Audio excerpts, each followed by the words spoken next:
Live time में आप सभी का स्वागत है। मैं हूं आपके साथ संजय यादव। लगातार आप एक्सप्लेनर देख रहे थे हमारे स्टूडियो से, न्यूज रूम से, लेकिन आज बारी है प्रयागराज यानी संगम नगरी से, जहां पर महाकुंभ इस वक्त सजा हुआ है, महामेला सजा हुआ है। देश और विदेश से तमाम लाखों की संख्या में साधु संत महात्मा इस वक्त प्रयागराज यानी कि महाकुंभ की नगरी में इस वक्त पहुंचे हैं। और अखाड़ों की अगर संख्या की बात की जाए तो यहां पर बड़ी संख्या में अखाड़ों में साधु संतों की मौजूदगी देखी जा रही है। लेकिन इन सब के बीच में अगर आपको बता दें कि सबसे ज्यादा इस वक्त अखाड़े किसी अगर रोड पर हैं तो वो सेक्टर 20 का यही इलाका है।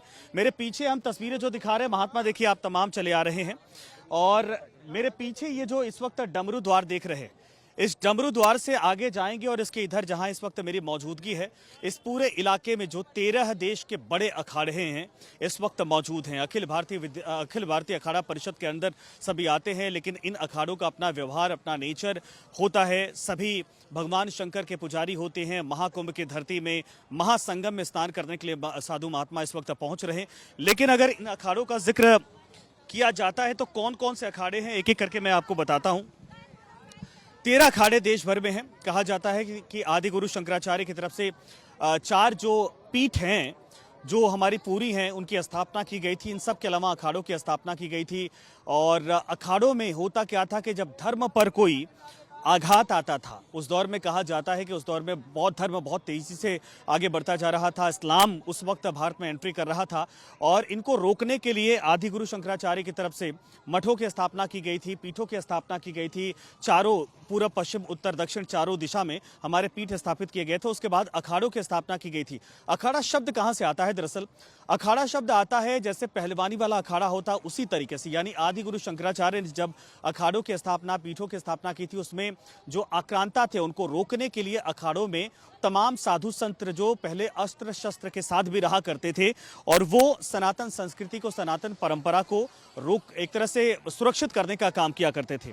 बाद में इन अखाड़ों में पहले 4 अखाड़े होते थे, फिर उसके बाद उनमें कहा जाए कि वहां से निकलते निकलते कुल 13 अखाड़े हो चुके, जिनमें सबसे अगर सारे अखाड़ों का जिक्र करें तो निरंजनी अखाड़ा है, जूना अखाड़ा है, महानिर्वाण अखाड़ा है, अटल अखाड़ा है, आवाहन अखाड़ा है, आनंद अखाड़ा है और पंचाग्नि अखाड़ा है, नाथपंथी गोरखनाथ जिसके मुख्यमंत्री योगी आदित्यनाथ महंत हैं अखाड़ा है, वैष्णव अखाड़ा है, उदासीन पंचायती बड़ा अखाड़ा, उदासीन नया अखाड़ा, निर्मल पंचायती अखाड़ा और निर्मोही अखाड़ा। लेकिन एक अखाड़ा इस वक्त हम आपको दिखाते हैं जहां श्री पंचायती अखाड़ा बड़ा उदासीन निर्वाण उसके द्वार पर खड़े हैं। और मेरे पीछे अगर आप, जैसा मैंने कहा कि इस रोड पर आगे जाएंगे तो आपको इसी तरीके से 13 अखाड़े के पंडाल आपको दिख जाएंगे, टेंट तंबू आपको दिख जाएंगे, जहां तमाम जो कहा जाए कि धर्माचार्य हैं, तमाम जो धार्मिक तौर पर बड़े बड़े संत महंत हैं, वो सभी इस वक्त यहाँ मौजूद हैं और सबकी मौजूदगी, सबका दर्शन हो रहा। मकर संक्रांति का इंतजार किया जा रहा, जिस दिन पावन स्नान होता है। और आपको बता दें कि जब संगम नगरी में आप आते हैं तो सिर्फ संगम की छटा यहाँ पर दिखाई नहीं देती है। या महाकुंभ में जो तैयारियां दिख रही हैं, महाकुंभ में जो समागम धर्मात्माओं का इस वक्त है, सिर्फ वही नहीं दिखाई देता है। इन सब के अलावा आपको बता दें साधु संतों की तरफ से भी यहाँ पर बहुत सीखने को मिलता है। तमाम जो साधु संत यहाँ पर आते हैं उनकी तरफ से यहाँ प्रवचन किए जा रहे हैं, कथा का आयोजन किया जा रहा है। प्रवचन और कथा, आप समझिए कि जो लोग सत्संग में शामिल होते हैं, जो लोग धर्म कर्म में शामिल होते हैं, जो सनातन को वाकई में आगे ले जाने के लिए इच्छुक हैं, वो यहाँ आने के बाद बहुत कुछ सीखकर अपने जीवन में जाते हैं। कहा जाता है कि धर्म की आप रक्षा करिए और धर्म आपकी रक्षा करेगा। तो ये जो संदेश है, ये जो सीख है, इस वक्त महाकुंभ की नगरी प्रयागराज से पूरी दुनिया में जा रही है और महात्माओं की तरफ से ये सीख पूरे हिंदुस्तान को दी जा रही है।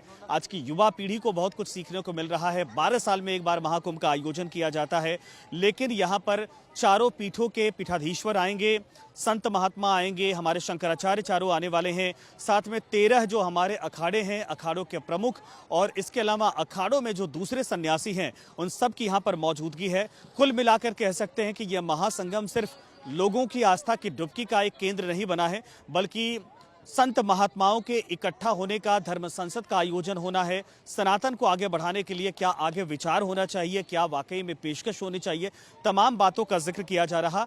और आदि गुरु शंकराचार्य की तरफ से जो स्थापना की गई थी पूरे सनातन को बचाने के लिए, आप सोचिए जिस वक्त बौद्ध धर्म अपने चरम पर था और इस्लाम की एंट्री हो रही थी, पूरे देश दुनिया में जिस तरीके से माहौल था, सनातन धीरे धीरे वहां पर कमजोर होता जा रहा था। उस वक्त आवश्यकता इस बात की पड़ी थी, लेकिन अब उन्हीं अखाड़ों की तरफ से, उन्हीं पीठों की तरफ से और शंकराचार्य जो चारों हमारे हैं उनकी तरफ से जो भूमिका अदा की जाती है वो साफ तौर पर दिखाता है कि आने वाले वक्त में सनातन को और मजबूत करने के लिए जो भी हो सकता है वो किया जाएगा। और इन सब के अलावा वो महाकुंभ न सिर्फ यहाँ पर तीनों त्रिवेणी, यानी जो त्रिवेणी हमारा है, जो संगम है, वहाँ पर डुबकी के साथ संपूर्ण होता है, पूर्ण होता है, बल्कि यहाँ पर ज्ञान का भंडार है, ज्ञान की गंगा है, ज्ञान की यमुना है, ज्ञान की सरस्वती है। आप भी आइए महाकुंभ में डुबकी लगाइए और यहाँ साधु महात्माओं संत से बहुत कुछ सनातन के बारे में आपको सीखने को मिलेगा। तो पधारे जरूर महासंगम में और यहाँ से बहुत कुछ सीख कर जाएं सनातन की आवाज़ को बुलंद करने के लिए।